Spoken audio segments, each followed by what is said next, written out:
श्री स्वामी समर्थ. आपल्यापैकी बरेच जण हे स्वामींचे भक्त आहेत. अगदी मनोभावे व श्रद्धेने ते स्वामींची सेवा व पूजा अर्चा करीत असतात.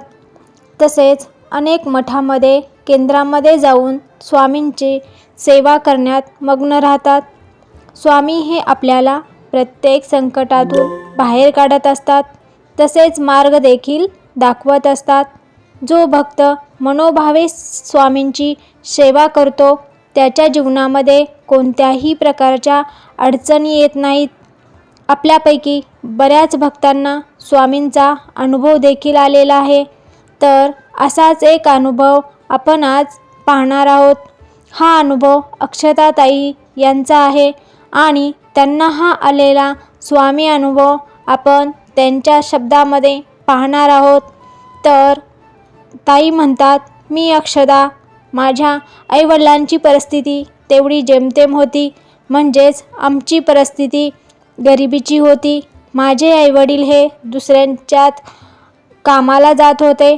मला जो स्वामींचा अनुभव आला आहे तो हा अनुभव कधीच विसरणार नाही असा आहे आणि आज तुम्हाला तोच अनुभव मी सांगणार आहे.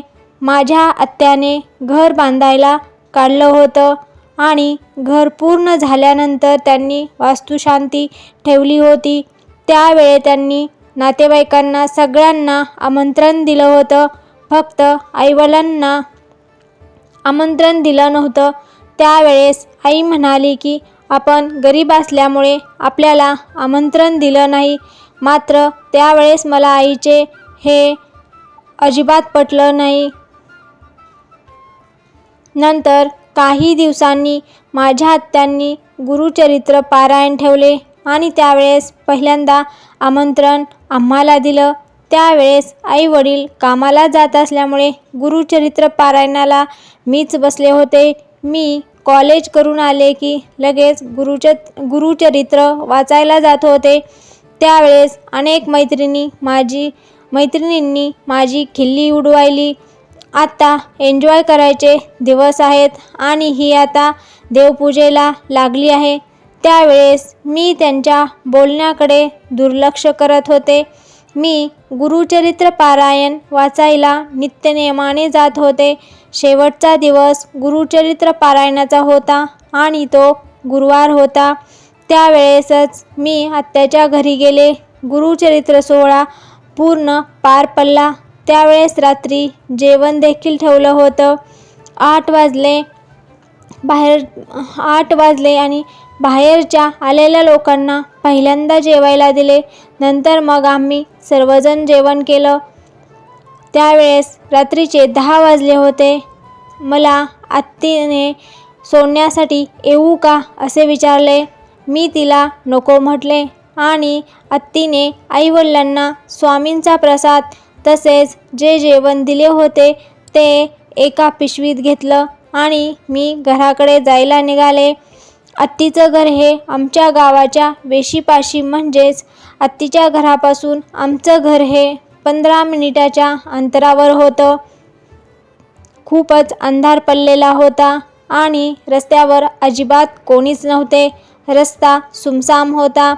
मी पावले टाकत जात असताना एकदम अचानक माझ्या कानावर नाल्यापाशी आल्यावर वेगळाच आवाज ऐकू आला. माझ्या पुढं एकदमच एक प्राणी पुढे आला. तो कुत्र्यापेक्षा देखील भयंकर असा प्राणी होता. तो एकटक माझ्याकडे पाहत होता. मी पावले एक मागे टाकायला लागले कारण तो प्राणी आहे तो खूपच खतरनाक होता.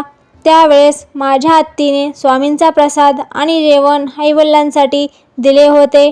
मग मी पिशवीतील जो स्वामींचा प्रसाद होता तो माझ्या हातात घेतला. मी एक पाऊल मागे टाकत होते. त्याच वेळेस पाय मुरगळला. मी खाली पडले आणि माझ्या हातातील जो प्रसाद होता तो प्रसाद त्या श्वानाच्या म्हणजे त्या प्राण्याच्या दिशेने गेला. तो प्रसाद त्या प्राण्यापाशी जातो न जातो तोपर्यंत तो प्राणी जंगलामध्ये पळून गेला. नंतर मी माझे तुटलेले सँडल हाती घेतले तो प्रसाद घेतला आणि घरी आले. त्यावेळेस आई म्हणाली की तू खूप घाबरलेली दिसते. मी घडलेला सर्व प्रकार आईला सांगितला. स्वामींजवळ गेले आणि स्वामींना नमस्कार केला.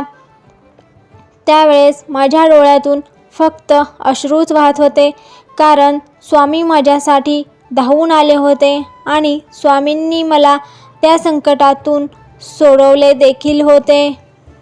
तर असा होता हा ताईंना आलेला अनुभव. तो तुम्हाला कसा वाटला हे नक्की कमेंटमध्ये सांगा आणि चॅनलला सबस्क्राईब करायला विसरू नका. श्री स्वामी समर्थ.